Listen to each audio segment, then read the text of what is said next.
Hey everyone, it's JFET here, and in this video I'm just going to be giving you some cool updates on what I've been up to, some conventions I've been attending, and some cool furry games that I saw at PAX East. So if that sounds interesting, stay tuned. So where do I begin? Just in 2019 alone, I've already been to 2 furry conventions. One of them was in Canada, which was Furnal Equinox, and that was so much fun. Furnal Equinox is a medium to smaller size. I'd probably say they're a medium convention because they had over 2,000 attendees this year. But they're situated in Toronto, Canada. And honestly, it was such a fun time. I met some really cool people. I got to fursuit a lot. And I got a really cool 360 video out of it. If you have seen it, it basically just walks around the entire convention. It goes through the dealer's den. It goes around through a couple of the panel rooms and just a lot of the convention space itself. Another really cool part was I got to walk around the fursuit picture and film it where only fursuiters are allowed in that space. So it's kind of a neat little treat to have that in the video, and especially it be a 360 video. So you could look around everywhere and just see kind of like this space where only fursuiters are allowed. So I thought that was a nice little touch to the video. I don't think a lot of people really picked up on that fact that it's only fursuits allowed in those types of areas during those types of events.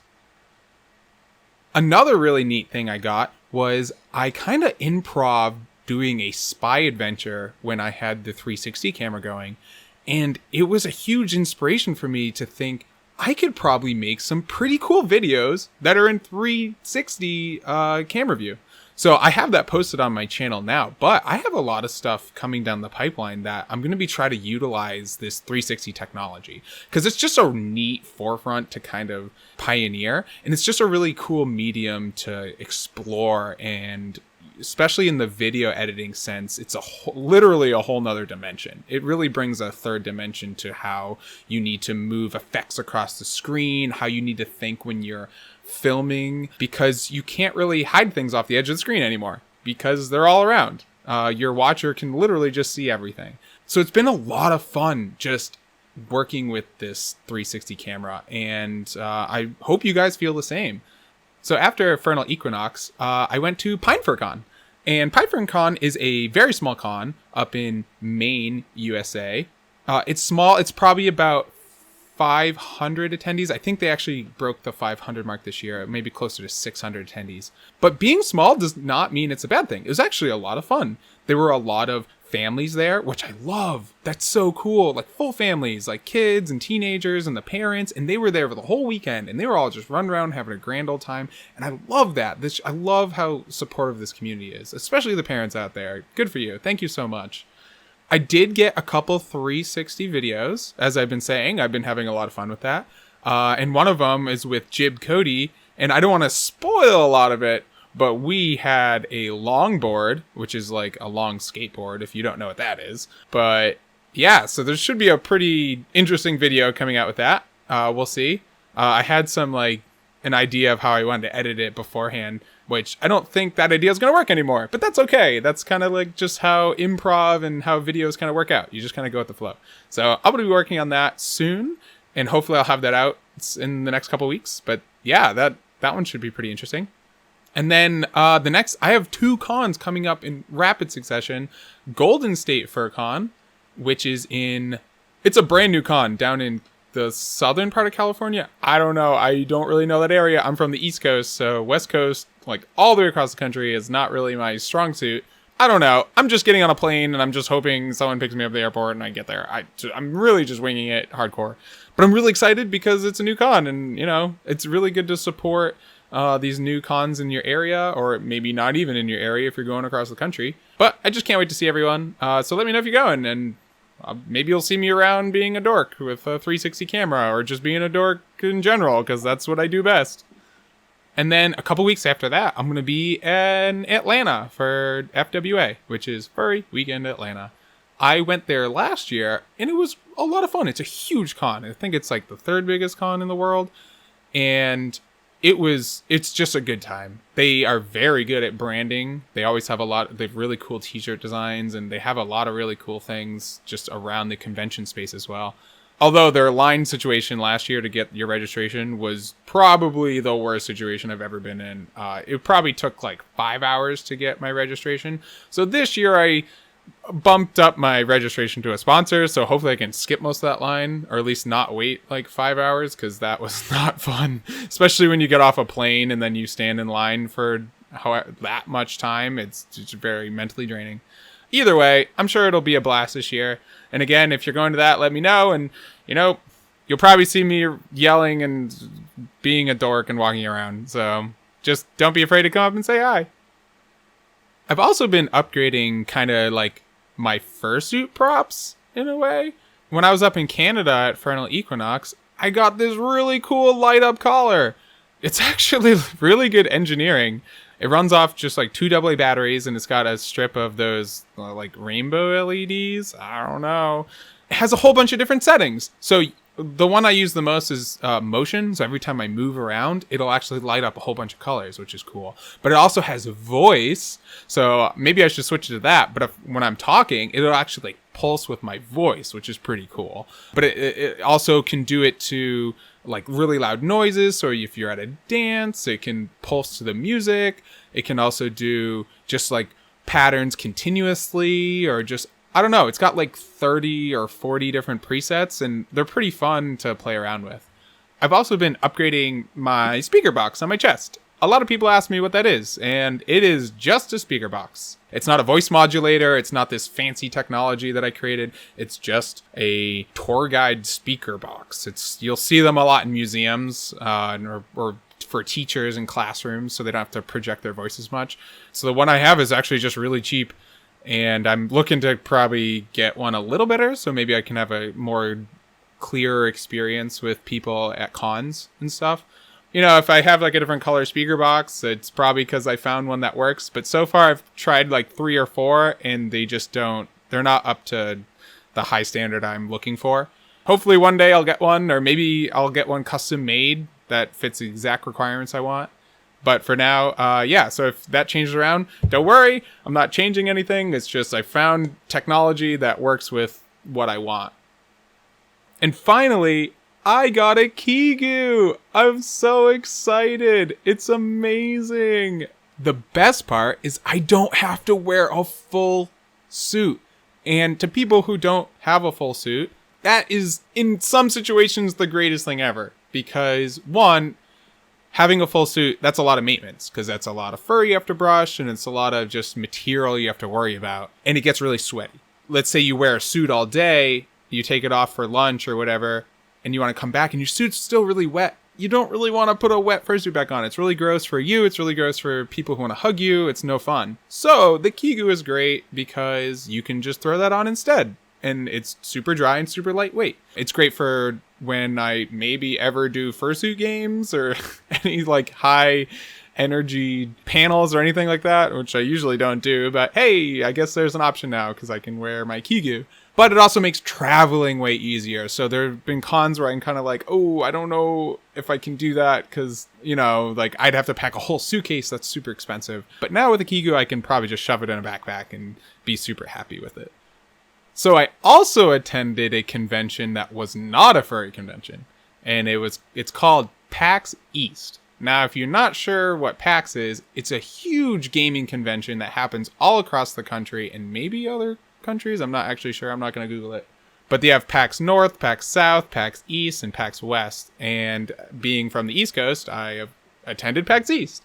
And so what these conventions are, it's just a huge conglomerate of video game enthusiasts and video game creators and designers, YouTubers, streamers, anyone that really has their foot in the video game world. And they all get together at this big convention. It's kind of like a furry convention for them. And they kind of just show off what they got. So I walked around for a couple hours. I didn't really have anyone to hang out with, which was okay. I made some friends when I was standing in line, and I kind of just talked to people, here and there throughout the con. But what I was really there for was doing some recon for some cool games I want to play. And also, super secret, was I was looking for a ton of furry games that I really wanted to play on my channel. So I actually, I'm going to go down the list of kind of the top ones that I wrote down. Some of them are furry, some of them are not. But yeah, these should be games that that you should look at because they look pretty interesting. I only got to play a couple of them because the lines were so long. But yeah, I'll try to give it like a decent overview. But again, I don't have like all the information of these games. They just looked fun. The first one that I saw was Kung Fu Kickball. And it's just like a side scroller game, and it's kind of like a one-on-one game in a way. It might have more support than that. But what the goal is, it's kind of like, what is it called? Drop kick, where you have to just skillfully kick people out of the way, but with an added experience, which is you also need to kick the ball into your opponent's net or off the other side of the screen. So that one looks really fun. I don't think it's out yet, but people were having a good time playing it. It's a very much like, I want to challenge you to this game. It shouldn't take too long to play, probably 5-10 minutes, but it looks pretty fun. The next one is kind of a furry game. It's called Supermarket Shriek. And the only reason it's really on here, it's because it has a goat. I'm pretty sure it's a 2-player game. One person is the goat that shrieks, and I think that's like the boost. And the other person is controlling the cart. But what you need to do is navigate through a treacherous supermarket with all sorts of things that are trying to kill you or prevent you from getting to the checkout lane. But it actually just seems really funny and pretty quirky. The next game I saw is called What the Golf. And I can't even describe this game other than it's silly, but clever and funny in a surprising way. It doesn't really have anything to do with golf other than you're just trying to get something to the golf hole, whatever that is at the end. Yeah, I don't really want to give much away because it's one of those games you probably play once and you never play again, just because that's the charm is the surprise of the game. Out of Space. Now this game, you might not be able to tell, but one, it's got furry animals, so that's probably why I ran over to it instantly. It's a multiplayer game where you are cleaning a like spaceship, and as you clean, you're going to be unlocking more of the rooms, and it'll be adding more and more complexity to the game. It really reminds me of Viscera Cleanup Detail. If you don't know what that is, I played it with beta, and it's in my podcast section in the playlist. What you need to do is kind of like water plants and clean up the ground, and there's things that are constantly happening and things you need to go back and make sure they're still working, like watering plants or like garbage disposal and whatnot. Your goal is to clean the entire ship or the entire room that you're in, the entire building. But it looks really fun. It's co-op. It looks kind of frustrating and a lot of yelling probably. So that's definitely on my radar. It's an early access game. I don't think it's available yet, but it's definitely on my wish list. The next game is probably a game that most furries are looking forward to. It's called Hamsterdam. If you can't get it from the name, you are a hamster and you have been jaded by whoever these bad guys are. And your goal is to kind of just beat them up. I don't even know what the purpose of the game is, but it looks adorable and fun.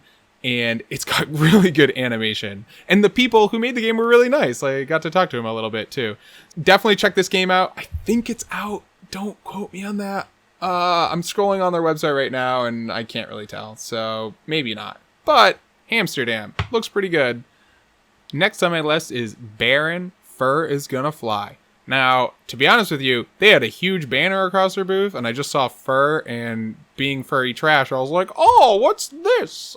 So I ran over, and it's just a cute little, like, airplane shoot-'em-up game, where you just kind of, like, you got your cartoon animals, and you're just kind of trying to be the last man surviving, and each animal has their own, like, special ability, and, you know, it's pretty cool. It's probably a neat little, like, kill some time kind of game. The final game on my list is called Biomutant. Now, this has been a game that's everyone's been waiting for. It's been talked about since 2017, maybe even 2016. I'm not sure. No, I think 2017. But the game looks beautiful. I didn't get a chance to play the game because the line was like 2 hours long. Even though I was like one of the first people to sprint down into the room, everyone sprinted to that line, and I didn't get there in time. So instead of waiting in line for 2 hours and just kind of like ruining my experience at PAX, I kind of just like watch people over their shoulder and watch some YouTube videos afterwards. You are in this land of a bunch of mutant animals. I don't know what your plight is in this game, but the art is awesome. It's very vibrant, and it's kind of this like apocalyptic look to it. It's like really run down and, like robots and animal mix, and it just looks like really fun. I just totally recommend you guys to go check out the YouTube videos of it, because this is definitely a game I'm going to be getting as soon as it comes out. So that wraps up my time at PAX. It was a lot of fun. It was way too crowded. I'm not sure if I'll go again. And if I do, I will only go if I have friends there with me. It was kind of like walking around alone was fun, and it was peaceful. I got to meditate and kind of like keep to myself, it was pretty relaxing. But also in a huge like setting where you need to stand in line for a couple hours, it's kind of boring to just kind of stand there and like be stuck in your thoughts. It's probably not the best experience. Maybe I'll be going back again, or maybe I'll go to one of the other PAXs on a different part of the country. Speaking of games, I've been playing a lot of GTA 5. I know that's kind of like out of the realm of genre I like to play, so like maturity wise. Like I don't really like playing like rated M games, but GTA can be used way more than just like the shoot 'em up part of it and like really M-rated parts. So I've been doing a lot of these, finding these peyote plants, which turn you into an animal, and that's just so much fun. Just running around and just trying to find them is really frustrating, because even if I find them beforehand and then, suit up and try to do it in suit, they're so hard to find.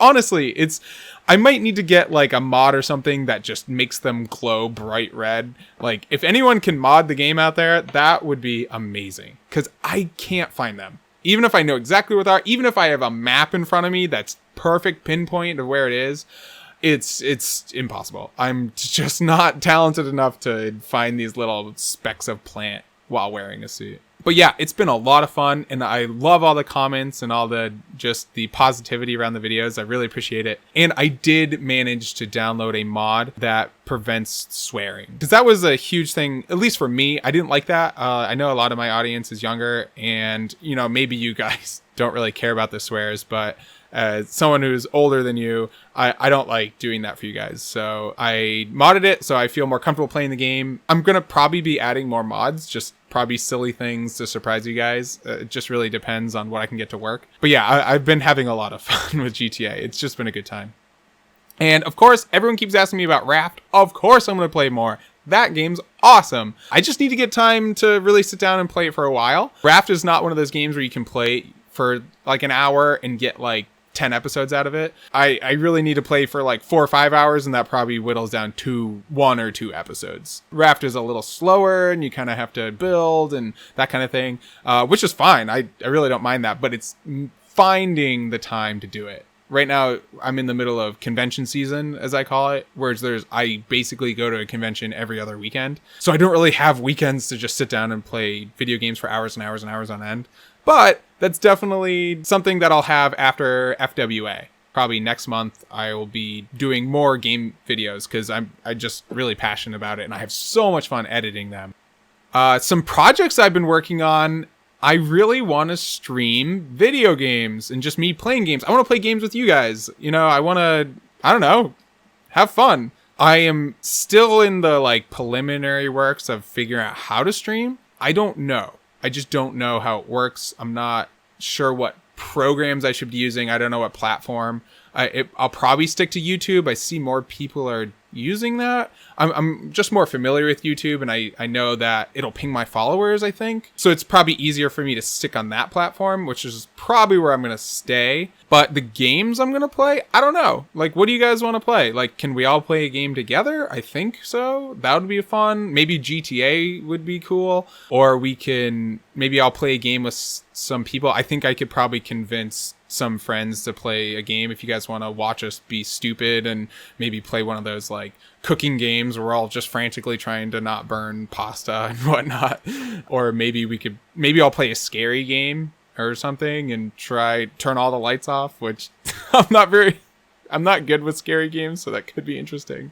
Let me know what you guys want and I'll do it. I just like playing games, so that'll be fun. But yeah, figuring out streaming has just been kind of stressful because I don't know what time to do it. I don't know really how to do it. Like, should I do it on Fridays, Thursdays? Like, I don't stay up super late, so I don't even know what time of day I would do it. I guess I'd stay up later if I'm streaming because that's just fun. Those are some things I've been working on just on the streaming front. Finally, a project I've just been desperately working on for the past 4 months is T-shirts. I really want to get some cool merch out there. So I have a couple artists working on cool T-shirt designs, and I've been in touch with a couple T-shirt companies and getting some quotes and all that fun stuff. And now I'm trying to figure out who's going to host and like kind of like sell these shirts and whatnot. I might do it, but again, I don't really have a lot of time. I work full time and YouTube and stuff is kind of just a hobby for me. So I really need to figure out all of those smaller details, but it's definitely happening and I want it to happen soon. Hopefully when these furry conventions are done in the next couple weeks, I'll have more time to really hammer out the small details. But yeah, I've just been absolutely blown away with all the support you guys have shown me and just how cool everyone is. Like, I love all these messages. I love all the comments. I read every single one of them. I reply to as many as I possibly can, which is almost all of them at this point. It might take me a couple days, but I get to them. It's just, I really appreciate it. You guys are great. Like, especially walking around conventions, like both at Furcon and Furnal Equinox, I had so many of you guys coming up to me just talking about video games and talking about like RAFT and GTA and just all like 360 videos, and it was so much fun and I really appreciate it. So if you see me at a con, just come up and we can talk about games. We can talk about it, like anything. I'm pretty approachable. So yeah, it's just been great and I really appreciate everything, guys. It's been a lot of fun and I'm really looking forward to the future. I got some cool things planned for you guys and I know that we're just gonna, do this together and it's gonna be awesome. So yeah, I just want to say thank you and thank you to all my subscribers and thank you everyone who joined the herd. I really appreciate it, and I'm just looking forward to the future. Guess I'll see you guys in the next video. Thanks, have a good one.